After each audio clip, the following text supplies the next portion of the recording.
दोस्तों आज की ये वीडियो काफ़ी इम्पोर्टेंट है। अगर आप लोग भी पेपल अकाउंट का इस्तेमाल करते हैं तो आज की ये वीडियो आप लोगों के लिए काफ़ी इम्पोर्टेंट होने वाली है। अगर आप लोग भी पेपल से अपना अमाउंट ट्रांसफ़र नहीं कर पा रहे हैं तो आज की इस कंप्लीट वीडियो में आपको हम कंप्लीट जानकारी देने वाले हैं कि किस तरीके से आप लोग पेपल से अकाउंट ट्रांसफ़र कर सकते हैं या कैसे ऑटोमेटिक पेपल से आपका अकाउंट ट्रांसफ़र होगा।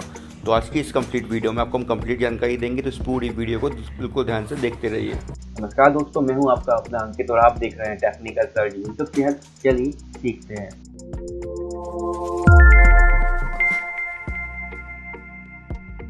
दोस्तों आपको बताना चाहेंगे पेपल के बारे में, थोड़ा सा आप लोग ध्यान दीजिए। सबसे पहले अगर कोई आपको पेपल पे अमाउंट सेंड कर रहा है, खासतौर पे इंडिया में, तो आप जैसे देख पा रहे हैं ये जो अमाउंट है मेरे को अभी कुछ टाइम पहले ही प्राप्त हुआ है। अभी तो लोडिंग हो रहा है, आप देख सकते हैं $75। ठीक है, यहाँ पे आप देख सकते हैं किस नंबर ट्रांसफ़र किया हुआ है। आप देख सकते हैं 20 मई को ट्रांसफ़र हुआ है। ठीक है, और यहाँ पे आप डेट देख सकते हैं 21 हो गई क्योंकि 1 बज चुका है। ठीक है ना, मतलब कुछ घंटे पहले ही मुझे प्राप्त हुआ है। लेकिन बताना चाहूँगा यहाँ पे कहीं पर भी कोई भी आपको ऑप्शन देखने को नहीं मिल रहा है फ़ंड ट्रांसफ़र करने का आपके बैंक अकाउंट में। और इस पर अपन क्लिक करते हैं तो देख सकते हैं बताई दे रहा है कि भैया पेपल बैलेंस जो $75 है अवेलेबल, लेकिन ट्रांसफ़र कहीं ऑप्शन नहीं दिखाई दे रहा है। बताना चाहूँगा दोस्तों, सबसे पहले आप ध्यान दीजिए, पेपल का जो काम है इंडिया में काफ़ी टाइम पहले ही बंद कर दिया पेपल ने।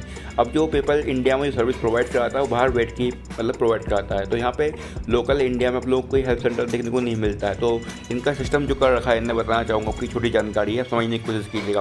पहले यहाँ पे क्या होता था कि भाई अपन इसको मैनुअली फंड को मतलब जो अपना अमाउंट है उसको अपन ट्रांसफ़र कर सकते थे अपनी इच्छा से। लेकिन अभी पेपल ने एक अपडेट कर रखा है, कुछ टाइम पहले किया हुआ है।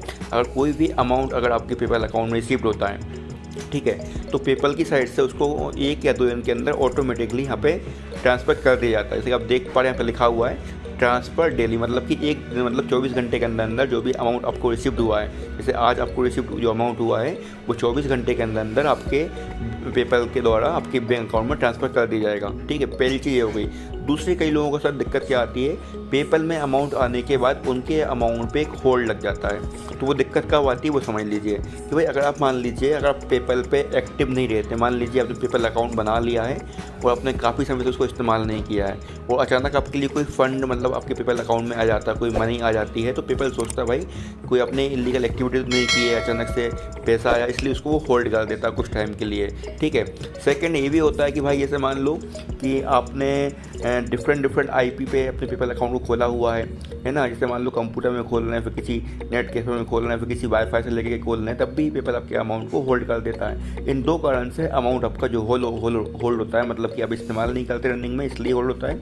और दूसरा भाई अगर आप मान लो मल्टीपल आईपी पे उसका इस्तेमाल कर रहे हैं, तो ये तो हो गई दूसरी बात। पहली बात, जो आपका अमाउंट आया हुआ है, ठीक है, तो आपको घबराने की कोई भी दिक्कत की बात नहीं है कि भाई आपका अमाउंट जो है ट्रांसफ़र आप लोग नहीं कर पा रहे हैं। पेपल की साइड से वो ऑटोमेटिकली आपका जो अमाउंट है वो ऑटोमेटिक ट्रांसफ़र कर दिया जाएगा। दोस्तों मुझे उम्मीद है आप लोगों को छोटी जानकारी अच्छी लगी होगी। अगर वीडियो हेल्पफुल लगा हो, कुछ सीखने को मिला हो, तो मैं आपसे हाथ जोड़ कर निवेदन करूंगा इस वीडियो को लाइक जरूर कर दीजिएगा। और जो भी भाई और बहन हमारे चैनल पर नए हैं, प्लीज़ सब्सक्राइब करके बेल आइकन जरूर दबाएं, ताकि आने वाले टाइम में आपको ऐसी ही कई सारी यूजफुल वीडियो देखने को मिलती रहे। चलिए दोस्तों, मिलेंगे फिर आपसे हम नेक्स्ट वीडियो में। जय माता दी।